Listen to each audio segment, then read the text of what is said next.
The following is a presentation of the Eagles Sports Network. On the Eagles Sports Network, I'm Caitlin Jones, standing alongside interim head coach for the Carson-Newman Swim program, Ben Young. We're here to talk a little bit about your season, but first, I want to talk about your thoughts on the upcoming schedule, how you're feeling.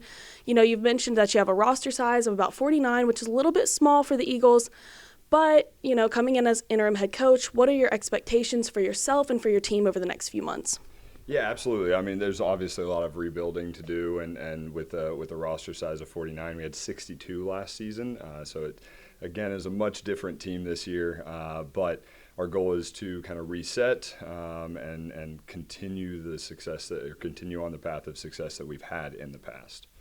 Absolutely. So we know that you have a relatively long season starting in late September, going all the way through March, where your team hopefully finds success in the championships.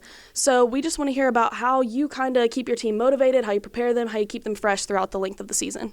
Yeah, it is a long season. It's 25 weeks long from week one all the way through conference, and then obviously for those that go in to Nationals, will have a much longer season than that. But again, for us, it's trying to keep that focus and understanding that the season is split into several different sections. Again, our goal right now is to get the season started and then get to midseason, try to get a few of the national cuts, take care of that. So that we can come back from finals, go through Christmas training, and then roll directly into that last championship phase of our season. Absolutely. So we know that historically, a lot of your competition has come from Queens and come from Wingate.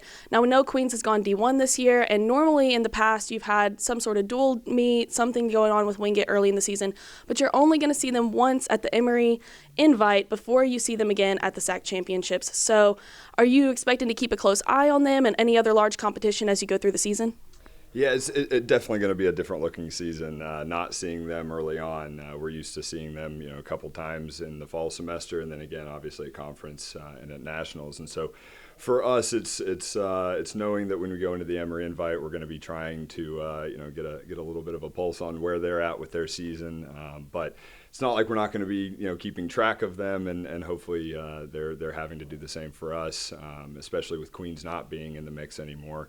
Again, being a swimmer here from Carson-Newman, we have constantly lost to Wingate. So for us, the goal would be to continue to close that gap and try to see what we can do in order to win a conference championship over the next few seasons. Awesome. So we know that you're going to go to UT in January. You've had this in the past. Tell me exactly what that meet is going to kind of mean to you guys, what you expect to see out of that, and what you hope to gain from going there and, going against that tough competition. Yeah, that's a relationship that started with our previous head coach Jordan, and he really built that relationship from the ground up with UT. They're in our backyard, or really we're in their backyard, and so it's great to have that relationship. We look forward to continuing that relationship, and then obviously building relationships with other big programs like UT. Again, we follow a week after that, and we head to Georgia Tech, and we'll get to race them for the first time, in a dual meet. And so, again, we're really looking at an opportunity to continue to bring that base of what we're trying to accomplish here a little bit broader with the competition that we're receiving. So. Awesome. So I know you've had success in the past. You've had some athletes with All-American honors. Is there anyone that you expect, to have your eye on for great success this year and who can contribute well to the season? Yeah, I mean, it's early, but at the same time, our goal would be to look at, we brought 17 last year to nationals. Our women finished top 10, and then our men were 16th. And so the goal would be to continue to grow that piece of our team and take more than 17 athletes this year and continue to put more and more All-Americans on the wall.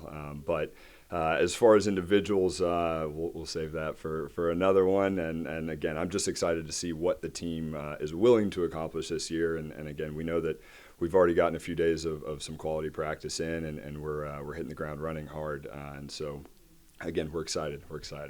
Awesome. So this is going to be the first season that the South Atlantic Conference has sponsored swimming. Do you think that means there's going to be a lot of change from your previous seasons? What do you expect to see with that difference that's coming up the schedule? Yeah, I mean, again, Queens obviously the biggest one, not being in there, not making that transition into the SAC conference. Emory and Henry coming in will be nice with the men's and the women's program now. And so I don't know as far as how big the changes will be. Again, the conference is still pretty intact as far as who is there.